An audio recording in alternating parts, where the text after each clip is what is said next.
Magandang tanghali po. Ito na po si Pidol. Gumagawa po ako mag-isa. Akalat, hakot, hukay. Ito na gagawin ko, libangan muna araw-araw. Mga isang buwan siguro ito. Papalibot ko ito, papatalon, pa-eskwada, tsaka sa CR. Kompleto na naman gamit to eh. Gagawin ko libangan to. Pabor naman po sa akin itong ako gumagawa eh. Nagpapawis ako. Libangan po ito.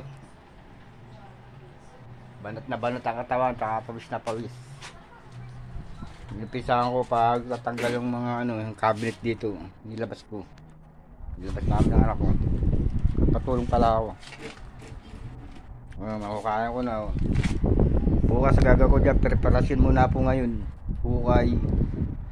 Kung muna nag-isa ako, gagawin ko muna mag-ahakot ng hollow blocks. Buhangin dito sa loob. Dito na po ako maghahalo sa loob dito. Yan, sa CR.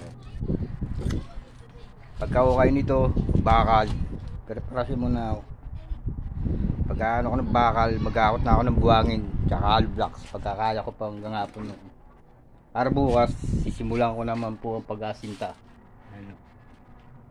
Lalagyan ko na ng parang cabinet ito. Alisin namin itong mga ito.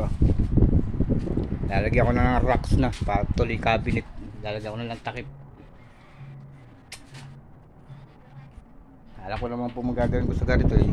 Ito po trabaho ko. Mas magagululuwag pa kami. Kasi dito sa dati, maalis na po ito ang mga ito.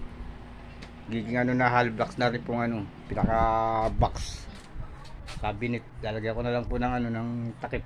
Gagawa ko na lang ng frame ng para kapitan ng mga ang bisagra. Kaya po tinatanong anak ko kung kailan daw to. Sabi ko mga 2 buwan to. Ataw-taw eh. Salamat po.